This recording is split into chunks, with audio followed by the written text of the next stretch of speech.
will feel influence. We're going to feel very good and very strong. You will feel influence. You're right now not in a very good position. 28 February white house থেকে রীতিমতো বের করে দেওয়া হয় ইউক্রেনের president Vladimir জেলেনস্কিকে। এর আগে oval অফিসে মার্কিন প্রেসিডেন্ট ডোনাল্ড ট্রাম্পের সঙ্গে তার তুমুল বাকবিতণ্ডা হয়। ওই ঘটনার পর ইউক্রেনের দিক থেকে যুক্তরাষ্ট্র মুখ ফিরিয়ে নিয়েছে কিনা তা এখনো পরিষ্কার নয়। তবে এ নিয়ে বেশ শঙ্কিত ইউরোপীয় নেতারা।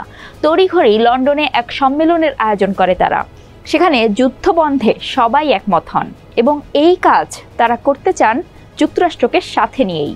এমন ঘোষণাই এলো জরুরি লন্ডন সম্মেলন থেকে। চলুন জেনে নেই কি হলো লন্ডন সম্মেলনে। সঙ্গে আছি আমি রুকাইয়া জহির।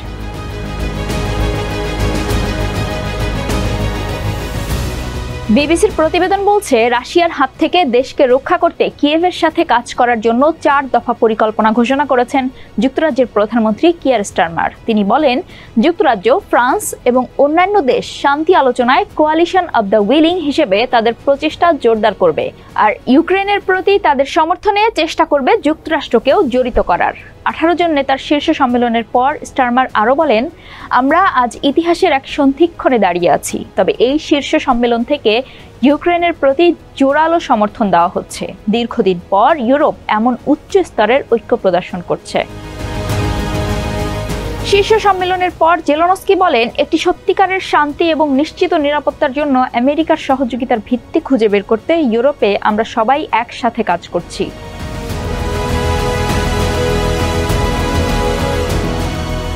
যে 4টি বিষয়ে একমত হয়েছেন ইইউ নেতারা তা হচ্ছে ইউক্রেনের সামরিক সহায়তা অব্যাহত রাখা এবং রাশিয়ার উপর অর্থনৈতিক চাপ বৃদ্ধি করা, যে কোনো স্থায়ী শান্তির জন্য ইউক্রেনের সার্বভৌমত্ব ও নিরাপত্তা নিশ্চিত করা এবং যে কোনো শান্তি আলোচনায় অবশ্যই ইউক্রেনকে উপস্থিত রাখা, ভবিষ্যতে যে কোনো আক্রমণ ঠেকাতে শান্তি চুক্তিতে ইউক্রেনের প্রতিরক্ষামূলক ক্ষমতা বৃদ্ধি করা, চুক্তি রক্ষার জন্য এবং পরবর্তীতে শান্তির নিশ্চয়তা দেওয়ার জন্য আগ্রহীদের নিয়ে একটি জোট গড়ে তোলা।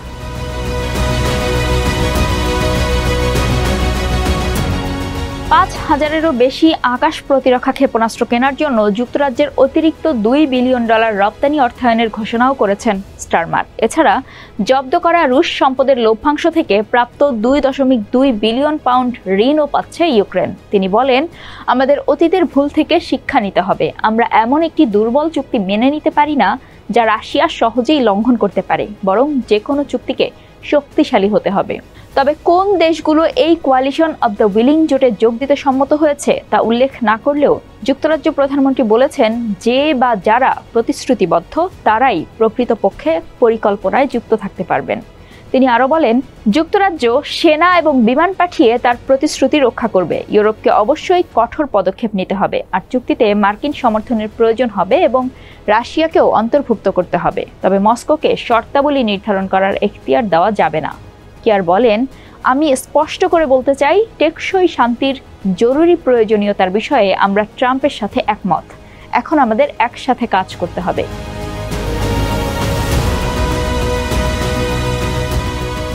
ট্রাম্পের অধীনে যুক্তরাষ্ট্রকে কি ভরসা করা যায়, এমন প্রশ্নের উত্তরে তিনি বলেন, গত শুক্রবার কি ঘটেছিল তা কেউ দেখতে চায়নি, কিন্তু আমি এটা মানতে চাই না যে যুক্তরাষ্ট্র একটি অবিশ্বস্ত মিত্র।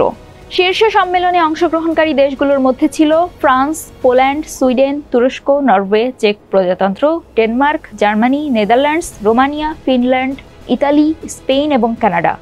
ইউরোপীয় কমিশনের সভাপতি উর্সুলা ভন ডার লেয়েন বলেন, ইউরোপকে এখন ফের সশস্ত্র করা জরুরি প্রয়োজন। একই সুর ন্যাটোর মহাসচিব মার্ক রুটের গলায়ও। তিনি বলেন, যতক্ষণ পর্যন্ত দরকার ততক্ষণ পর্যন্ত যুদ্ধে থাকার বিষয়ে ইউরোপীয় দেশগুলোকে বৈঠকে গুরুত্ব দিতে দেখা গেছে।